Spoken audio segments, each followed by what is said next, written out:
Hey, what is going on, guys? DK back at you with another video here for the NBA main slate here on Saturday. So we got a pretty good size slate here.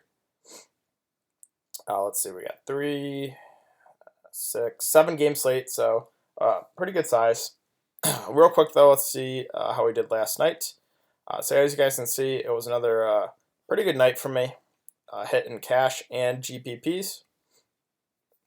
So my final lineup was Trey Burke, Drew Holiday, Tyreek, Sabonis, Aaron Baines, Westbrook, Noah Vonleh, and Nurkic. So let's start with the chalk plays, which were Trey Burke and Noah Vonleh. Vonleh, obviously, he did very, very well for his price. Trey Burke, not so much. So the thing was, though, with Trey Burke is he was just too cheap. I knew there definitely was bust potential, but for his price of what 4,400, I think it was 4,300, he was just way too cheap, and I was just no way was I fading him at that price. And yeah, he had an off night, but I was gonna eat the chalk there no matter what. It was Trier and Moutier who ended up doing very good, but again, it was just I knew he was gonna be so high owned, and if I faded him and he had another big night, my night would have been over. So that's where my thought process was. I was just going to eat the chalk with Burke and Vonleh no matter what. So Drew Holiday, I talked about how I loved him, and he did pretty good for his price. Tyreek, so that was kind of disappointing. Oladipo was ruled out as well as Miles Turner. So I got on to Tyreek and Sabonis. Tyreek, I mean, the process was right there. He just shot 1 for 12. And since he was playing so bad, shooting so bad, he didn't get any fourth quarter run. So again, like that's 3 straight games now of Tyreek not seeing fourth quarter minutes. The first 2 because of the blowout, and this game because he was just couldn't hit any shots. So again, the process right. I think I would play him again in a similar situation. He just couldn't make any shots. Sabonis, he was pretty low owned again for some. I don't understand how Sabonis keeps going low owned when Oladipo's out, especially with Miles Turner out too. I said if it's really important to follow me on Twitter, guys. Once that news came out, I said I was locking Sabonis, and yeah, he did very good. Aaron Baines, for some reason, was low owned. Again, once Horford news came out, I said on Twitter, I think Baines is a great value play at 3. He's basically minimum price, and I didn't understand why he was so low owned. That just didn't make any sense to me. Westbrook. So I originally had Anthony Davis in my core, but once the Miles Turner news came out, I had to pivot to Sabonis, and so I had to rearrange a few things. So I went from Anthony Davis to Westbrook, and yeah, Westbrook had a very good game. And then Nurkic was one of those centers I talked about. So I talked about Capella, who he absolutely went off. The game did go in overtime, but he had an amazing game. Capella did. Then I had Cantor, I love Cantor. He had a great game as well. Ayton was okay for his salary, and Nurkic was decent for his salary as well. So overall, yep, another pretty good night, and I'm excited to get into the slate for tonight. Okay, so first let's look at the over-unders, because definitely sticking out the page to me is this New Orleans-Washington game, 240 over-under. That is crazy. I do think the Warriors-Kings will be pretty high as well, but I don't think it'll be near 240. I'm guessing, 225, 230 probably for that one. And then all the other games, not really close to the Pelicans and the Wizards. So you're definitely going to want exposure to the New Orleans-Washington game. Okay, so let's start at point guard, and let's go to that game. John Wall at 8.5K. He's too cheap for this matchup and for his role in the offense. The Pelicans are a team I love targeting players against, and the same thing with the Wizards. I love targeting players against the Wizards, so this is just ideal, and it's a tight spread, 2-point spread. So I absolutely love John Wall. This game should stay close in such an up-tempo game. He's going to push probably, I would say, 35, 36 minutes or so. So I love John Wall at 8.5K. So we've got De'Aaron Fox at 7K. I still think he is underpriced. Like, I bet on a lot against Golden State. So, I mean, if Golden State was fully healthy, I think I would stay away from Fox just because I'd be too scared of the blowout. But with no Steph Curry, no Draymond, Golden State really hasn't looked that good. They did blow out Portland last night, so I do think if this game stays close, De'Aaron Fox can have a huge game at 7K. So I do like that salary for him.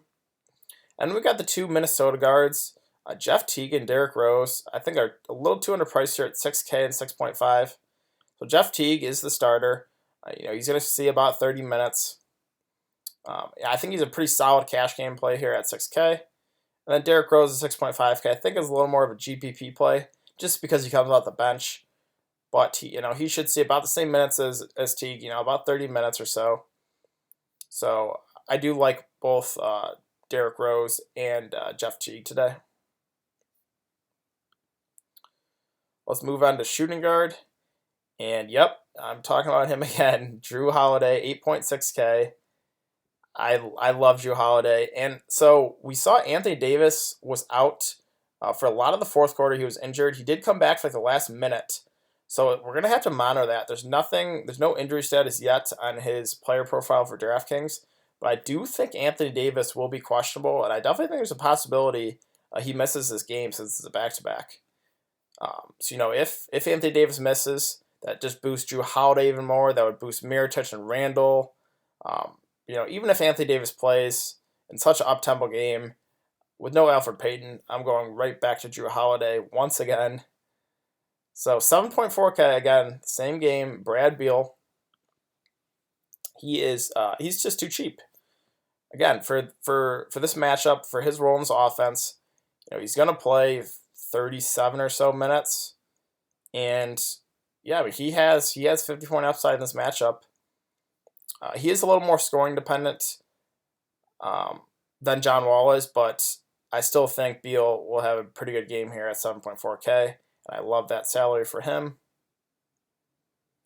Let's scroll down to a guy I think is going to be very chalky today at 4K is Bogdan Bogdanovic.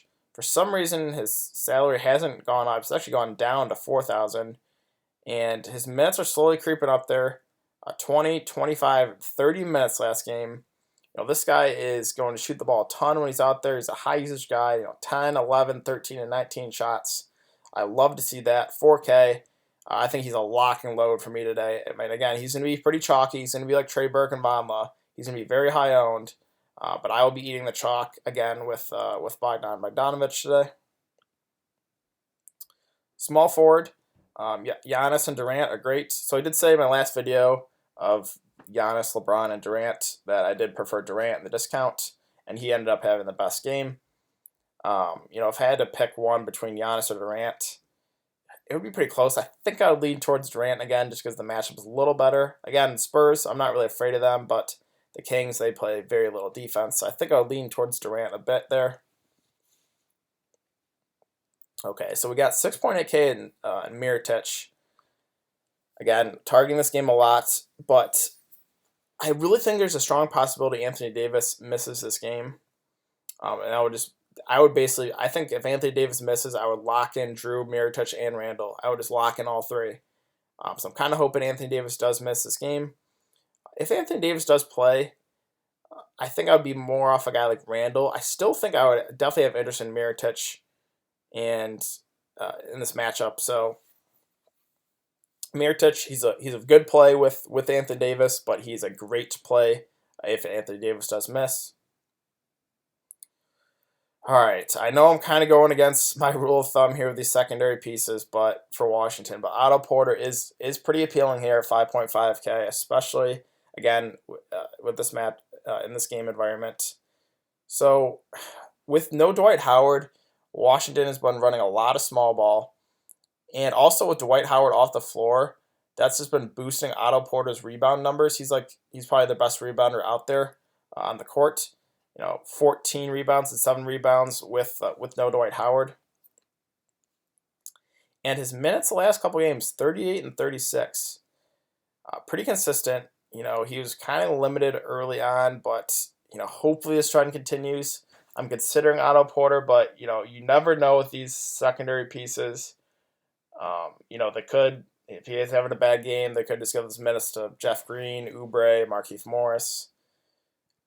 So I'm kind of going against the rule of thumb, but I'm definitely considering Otto Porter today at 5.5K. Okay, so 4.8K again. I talked about yesterday. I really liked, and I do really like again today. It's C.D. Osman. So the minutes has been insane. 42 and 42 last two games. Now this is a back-to-back, so I don't think he'll play 42 again. I think he'll play closer to 34, 35 minutes or so. But I still think he's a little underpriced here at 4.8K, and he's pretty good value today. I will talk about Justin Holiday real quick. He had that huge night against Miami. I definitely don't expect that again. But, a pretty good matchup here against Minnesota. 4.6K, I don't mind him at all. And then, yeah, these secondary pieces for Washington, your guess is as good as mine of who. There probably is one of these three between Jeff Green, Oubre, and Markieff are going to have a good game for sure. But your guess is as good as mine as who it's going to be. Okay, so let's move on to the power forward position. Again, there's no injury designation for Anthony Davis, but I do think there's a decent chance that he does miss this game. So if Anthony Davis does miss, I would be going and locking in Julius Randle. So even with Anthony Davis playing, Randle has been very, very good.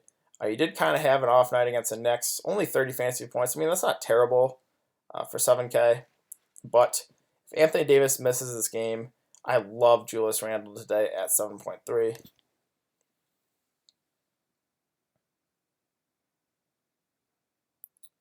Okay, so Taj Gibson at 4.2K. I think he's a little underpriced. The issue is his minutes have been limited with Saric back. He's not really seeing any fourth quarter run. I mean, he does still have upside in 26 minutes, about 40 fantasy points. The matchup's pretty good. So I think I would consider him from maybe just cash games. I mean, that price is pretty cheap. Same thing here kind of for Jeremy Grant. His minutes are more secure. So I definitely think he's a pretty solid play at 4.4K. And then you could always go to these Golden State secondary pieces with no Draymond. You go to Jerebko, you could go to Looney, you could go to Jordan Bell, who had a pretty good game. And Steve Kerr did say that he wants to give Jordan Bell more minutes. So I think Jordan Bell actually at 3.2K, now that I think about this, is a pretty solid value play, especially considering there was news that Steve Kerr said he did want to give Jordan Bell minutes. Again, I'm not afraid of the Kings at all. So I think my favorite play of those value guys would be Jordan Bell actually at 3.2K. If Steve Kerr sticks to his word. I mean, you never really trust coaches nowadays. But Steve Kerr did say he wants to give Jordan Bell more minutes. So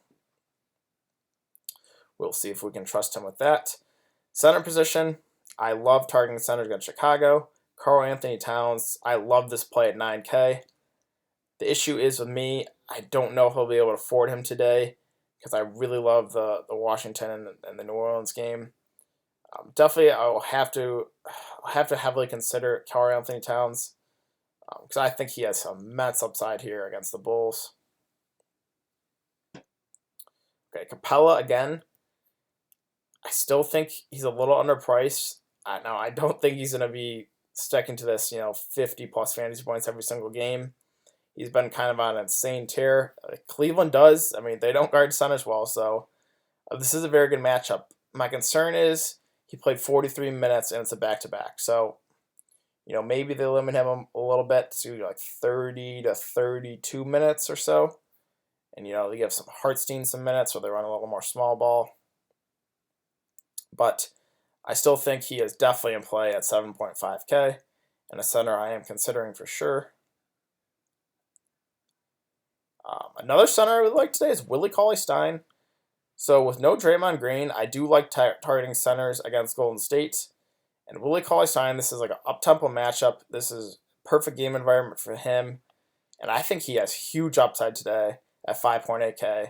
So I really, really like that salary for Willie Cauley-Stein. Let's see. Thomas Bryant, I don't know if I can go there. I mean, Dwight, I guess, he's still questionable. I don't think Dwight's going to play. So I don't think, even with no Dwight, I don't think Thomas Bryant is in play. I mean, he's decent, but I think Washington's going to run more small ball. I don't think Thomas Bryant will be able to stay with Anthony Davis if Anthony Davis plays. Even so, if Anthony Davis doesn't play, they'll probably run Randall at the 5, so the Wizards could definitely run more small ball, like Jeff Green at the 5 or Markieff Morris. So I do think Thomas Bryant will get limited to about 15 or so minutes. So I don't necessarily think he is the best play. Okay, so let's go to my core plays for today. Again, I'm kind of torn. I love Karl-Anthony Towns, but I also love the Wizards and the Pelicans game. Okay. Okay, so let's do my core. So let's start with 8.5K John Wall. I think he is definitely too cheap. Let's go to Bogdan Bogdanovic today. Let's go to Beal. Let's throw Beal in there, and let's throw in Bogdan at 4K. Bogdan's definitely going to be the chalk. And then power forward. So right now, with no news of Anthony Davis, I think I would be a little more off Randall and get more onto a guy like Mirotic. And then, let's see, we got to let's throw in Drew Holiday today as well, because I do love him. And yeah, I think that's a pretty solid core. Again, if Anthony Davis gets ruled out, I will be plugging in Randall. But I really like Karl-Anthony Towns too, but I wouldn't be able to fit him in with this lineup, so I could move things around. maybe fade Beal and then go Towns, and then I could work from there. But yeah, it's definitely I'm gonna have to work, mess around with things. But I do like that core, and then definitely consider Karl-Anthony Towns today at the center position, as well as, there are definitely a lot of good other centers. I think my second favorite center would be Willie Cauley-Stein, just because of the matchup and this price. So definitely considering him as well. But yeah, I think that's a pretty good core, and I think that's going to do it for today's video, guys. If you have been enjoying the content, please like this video, subscribe. If you have any questions, you can leave them in the comment section down below. It's also important to follow me on Twitter. It will be in the description below. And yeah, that's gonna do it, guys. I will see you tomorrow for some Sunday NBA. So I'll see you guys then.